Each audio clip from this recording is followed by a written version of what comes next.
Hello students, welcome back to my new video. आज मैं एक फेमस पोएट विलियम वर्ड्सवर्थ की लिखी एक फेमस एसे के बारे में डिस्कस करूंगा, जिसका नाम है प्रेफेस टू लिरिकल बैलाड्स। सबसे पहले हम दी पोएट विलियम वर्ड्सवर्थ के बारे में बात करेंगे। विलियम वर्ड्सवर्थ एक प्रसिद्ध अंग्रेजी रोमांटिक कवि थे। उन्होंने सैमुअल टेलर कॉलरिज के साथ मिलकर अपनी किताब लिरिकल बैलाड प्रकाशित की, जिससे अंग्रेजी साहित्य में रोमांटिक युग की शुरुआत हुई। उनकी सबसे प्रसिद्ध रचना दी प्रील्यूड मानी जाती है। यह एक आत्मकथात्मक यानी अपने जीवन पर आधारित कविता है, जिसमें उन्होंने अपने बचपन और जीवन के अनुभव लिखे हैं। उन्होंने इस कविता को कई बार सुधारा और बड़ा किया। उनकी मृत्यु के बाद उनकी पत्नी ने इसे प्रकाशित किया और नाम दिया, जबकि पहले इसे दी पोएम टू कॉलरिज कहा जाता था। वर्ड्सवर्थ 1843 से लेकर अपनी मृत्यु तक ब्रिटेन के पोएट लॉरिएट रहे। उनकी मृत्यु 23 अप्रैल 1850 को प्लेरिसी यानी फेफड़ों की बीमारी के कारण हुई। अब हम इस एसे की इंट्रोडक्शन के बारे में बात करेंगे। प्रीफेस टू लिरिकल बैलाड्स एक निबंध है, जिसे विलियम वर्ड्सवर्थ ने अपनी कविता की किताब लिरिकल बैलाड्स के दूसरे संस्करण के लिए लिखा था। बाद में इसे 1802 के तीसरे संस्करण में और बड़ा किया गया। यह निबंध रोमांटिक आंदोलन का एक प्रकार का घोषणा पत्र माना जाता है।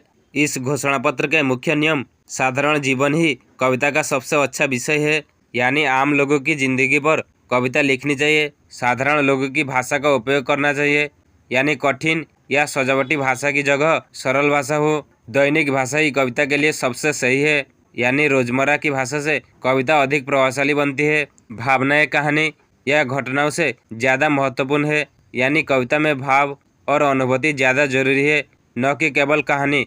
कविता की परिभाषा यानी कविता अचानक उमड़ने वाली भावनाओं की अभिव्यक्ति है, जो शांत मन में याद की गई भावनाओं से उत्पन्न होती है। वर्ड्सवर्थ कहते हैं कि कविता साधारण जीवन, सरल भाषा और गहरी भावनाओं पर आधारित होनी चाहिए। अब हम इस ऐसे की सामरी के बारे में बात करेंगे। प्रीफेस टू लिरिकल बैलाड्स को विलियम वर्ड्सवर्थ और सैमुअल टेलर कॉलरिज ने कविता संग्रह लिरिकल बैलाड्स के पहली बार प्रकाशित होने के बाद लिखा। बाद में वर्ड्सवर्थ ने अपने पूरे जीवन में इसे कई बार सुधार कर प्रकाशित किया।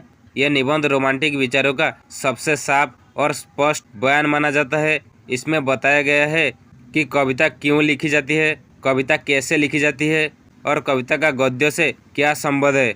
यह कवि के काम और उसकी भूमिका को भी समझाता है। कवि का काम है कि वह आम लोगों के जीवन और सरल तरीके को आवाज़ दें, जो प्रकृति के सच्चे नियमों के करीब होता है।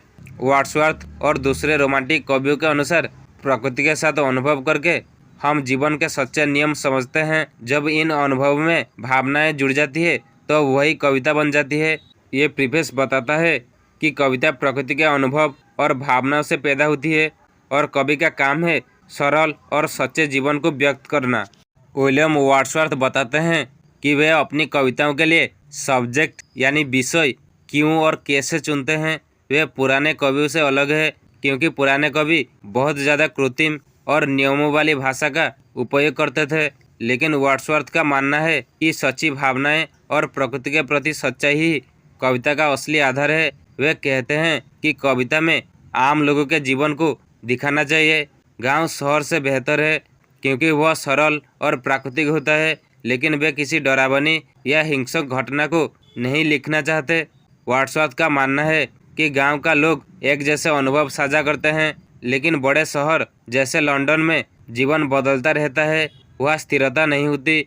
शहर में लोगों का जीवन अस्थायी होता है, जिससे न अतीत से जुड़ाव होता है और न ही भविष्य की शांति मिलती है।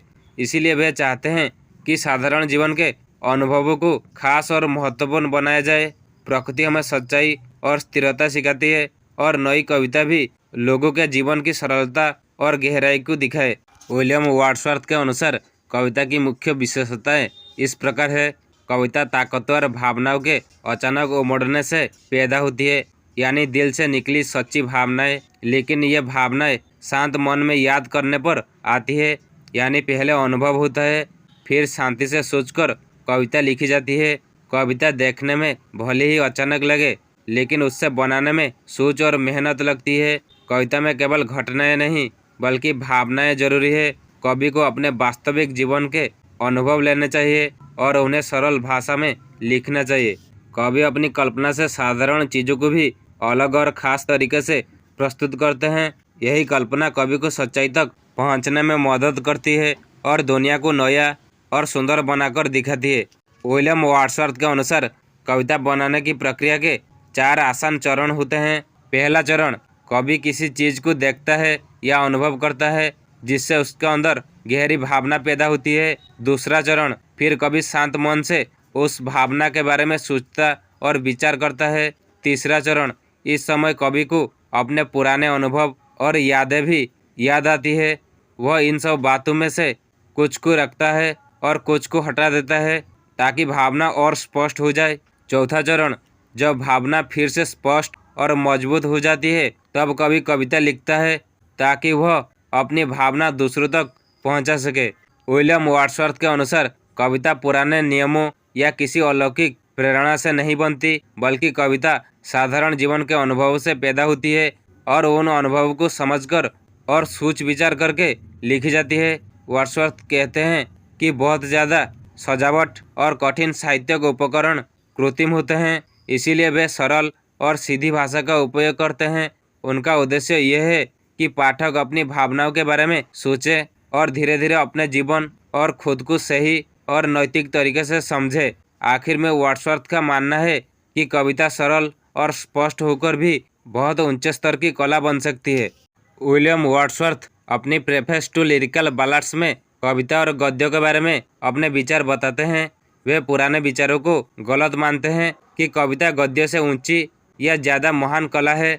वर्ड्सवर्थ कहते हैं, कविता और गद्य दोनों में एक ही चीज़ सबसे महत्वपूर्ण है, आम इंसान की भाषा। इसीलिए कवि सिर्फ एक इंसान है जो दूसरे इंसान से बात करता है।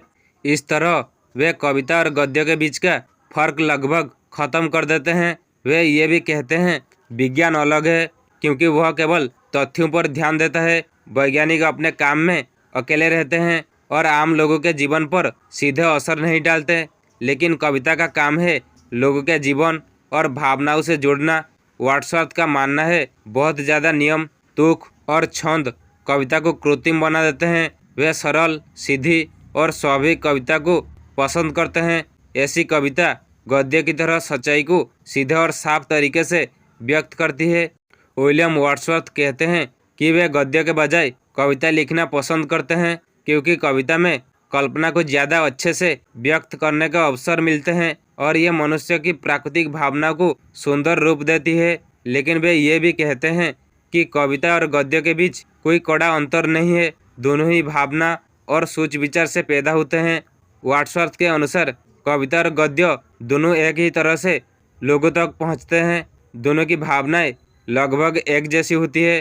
अंत में वे कहते हैं, चाहे वे गद्य लिखें या कविता, उनकी कला का मूल आधार एक ही है, कल्पना और भावना, और दोनों में इस्तेमाल होने वाली भाषा भी लगभग एक जैसी होती है। ये था प्रीफेस टू लिरिकल बैलाड्स ऐसे की एक्सप्लेनेशन।